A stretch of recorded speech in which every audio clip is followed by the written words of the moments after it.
വയനാട്ടിൽ ആദിവാസി യുവാവിനെ വലിച്ചിഴച്ച സംഭവത്തിൽ പ്രതികൾ ഉപയോഗിച്ച കാർ കസ്റ്റഡിയിലെടുത്തു. ഉടമയുടെ ബന്ധുവീട്ടിൽ നിന്നാണ് കാർ കസ്റ്റഡിയിലെടുത്തത്.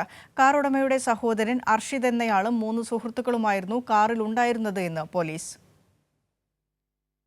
ഇന്നലെ മുതൽ പ്രതികൾക്കായുള്ള അന്വേഷണത്തിലായിരുന്നു പോലീസ്. കാർ കേന്ദ്രീകരിച്ച് നടത്തിയ അന്വേഷണത്തിൽ വാഹനത്തിലുണ്ടായിരുന്നത് ഹർഷിദാണെന്ന് മനസ്സിലായി. ഡിജിറ്റൽ തെളിവുകളും മറ്റും പോലീസ് ശേഖരിച്ചിരുന്നു.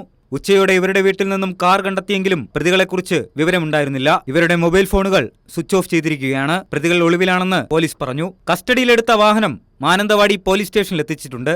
ഇന്നലെ വൈകിട്ട് 5:30-ക്കാണ് മാനന്തവാടി കൂടൽക്കടവ് ഡാമിന് സമീപം ക്രൂരമായ സംഭവം അരങ്ങേറിയത്. ഇവിടെ എത്തിയ ഇരു സംഘങ്ങൾ തമ്മിൽ വാക്കുതർക്കമുണ്ടായി. ചോദ്യം ചെയ്ത നാട്ടുകാരെയും സംഘം ആക്രമിച്ചു. ഇതിനിടെ കല്ലുമായി ആക്രമിക്കാനെത്തിയ ആളെ തടയുകയായിരുന്നു മാതൻ. പിന്നീട് കാർ മുന്നോട്ടെടുത്തപ്പോൾ ഡോറിൽ കൈകുടുങ്ങിയ മാതനെ 1/2 കിലോമീറ്ററോളം പ്രതികൾ വലിച്ചിഴയ്ക്കുകയായിരുന്നു. കൈക്കും കാലിനും സാരമായി പരിക്കേറ്റ ഇദ്ദേഹം മാനന്തവാടി മെഡിക്കൽ കോളേജ് ആശുപത്രിയിൽ ചികിത്സയിൽ കഴിയുകയാണ്.